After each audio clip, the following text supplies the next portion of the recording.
You hear the word robot thrown around all the time, right? It's in movies, on factory floors, it's even cleaning our houses. We all think we have a pretty good handle on what a robot is, but do we, really? I mean, think about it. A giant arm in a car factory, a little Roomba, the Mars rover. They're all called robots, but they have almost nothing in common. So what does that word actually mean? So yeah, let's just start there. What is a robot? I bet you've got an image in your head right now, probably something from a sci-fi movie. But as we're about to see, the real definition is so much bigger and honestly, way more interesting than you probably think. Just think about the sheer variety. You've got that huge factory arm doing the same thing over and over. That's a robot. Then you have the little vacuum cleaner bumping into your furniture. Yep, also a robot. What about a super sophisticated rover on another planet? Or a delicate tool a surgeon uses to save someone's life? We call them all robots. The word is stretched so thin it almost loses its meaning.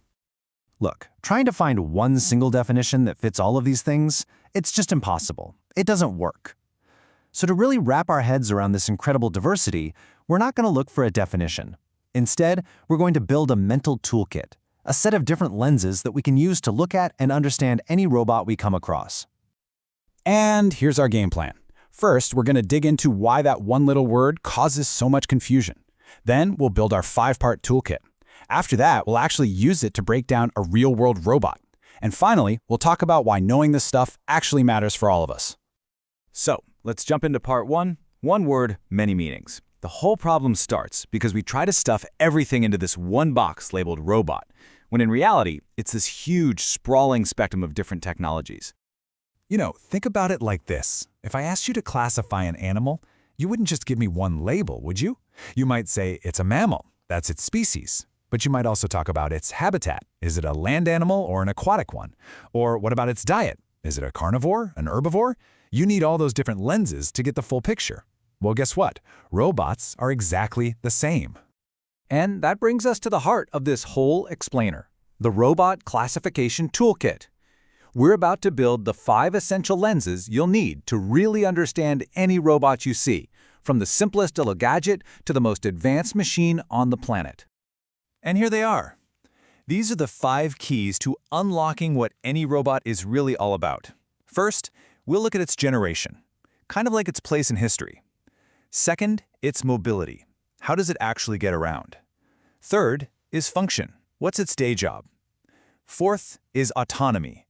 How much can it think for itself? And finally, number 5, its environment. What kind of world was it built for?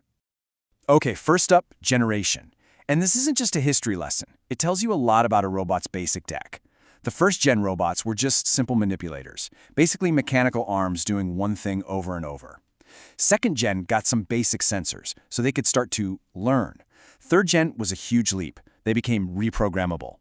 The fourth generation cut the cord and became mobile. And today's 5th generation, that's where things get wild. They're powered by AI and can make their own decisions. Our second lens is mobility. How does it move? And this one is a huge deal. You've got your stationary articulated robots. Those are the big, powerful arms bolted to a factory floor. You've got humanoids, which try to walk around on 2 legs like us. And then you have cobots, or collaborative robots, which are super interesting because they're designed to move and work safely right next to people. And within mobility, there's this really key difference you'll see in pretty much any modern warehouse. On one hand, you have AGVs, automated guided vehicles. They're pretty simple. They just follow a fixed path, like a train on a track. But then you have AMRs, autonomous mobile robots. These are way smarter. They use sensors and AI to navigate totally on their own, kind of like a person weaving through a crowd. That leap is what makes modern logistics so insanely fast. All right, next up, we can classify a robot by its day job, its function. This is all about what it was built to do. Some are industrial workhorses, welding cars together. Others are high-tech medical specialists, helping out in surgery.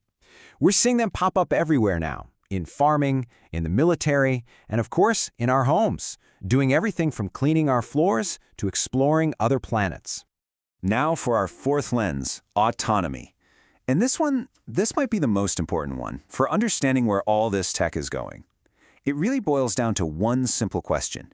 How much can a robot sense the world, make a plan, and then act on it, all without a human pulling the strings? So we can break autonomy down into 3 main levels. Level 1 is manual, which is basically a fancy remote control toy. Think of a bomb disposal robot where a person is controlling every single move. Then there's semi-autonomous, where the robot does its thing but a human is watching, ready to jump in, kind of like a car with really advanced cruise control. And then you have fully autonomous robots, which can make their own decisions to get a job done, no human input required. And last but not least, our fifth lens is environment. Simply put, where does the robot do its work? This often defines everything about its design. You have aerospace robots built for flight or the vacuum of space, aquatic robots for exploring the deep sea, and a whole lot of them are designed for hazardous zones, places like nuclear reactors or disaster sites, where it's just too dangerous to send a person. Okay, so we have our 5 lenses: generation, mobility, function, autonomy, and environment. Now let's roll up our sleeves and actually put this toolkit to work. Let's see how they all come together to paint a full picture of a real robot. Because here's the secret, right? Almost no advanced robot fits neatly into just one of these boxes. They're all hybrids, and that's the whole point of our toolkit. It's not about picking one category, it's about applying all of them to see how they overlap. So, for our big case study, let's pick one of the most incredible and famous robots ever built, the Mars rover. We're going to take our 5-part toolkit and use it to build its complete, true identity. And boom, this is where it all clicks. Let's go through our lenses. Generation, it's a 5th-gen robot, powered by AI. Mobility, it's a classic autonomous mobile robot, an AMR. Function, that's easy. It's an exploration robot.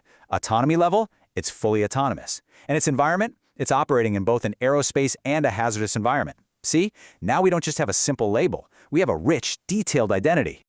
And that brings us to our final and I think most important part. Why does any of this matter? Why is it actually useful to have this toolkit in your back pocket? Well, here's why. The next time you see a news headline about some big breakthrough in robotics, you can ask the right questions. You can think, okay, is this a breakthrough in mobility or in autonomy? Is it a new kind of cobot that's going to change factories or a medical robot that will change surgery? This framework lets you cut through all the hype and really truly understand the tech that is shaping our world and our future. So, there you have it. You now have the toolkit. You can classify and understand pretty much any robot out there, which leaves us with one final thing to think about. With all the challenges we're facing today and thinking about function and mobility and environment, what kind of robot do you think we need to invent next?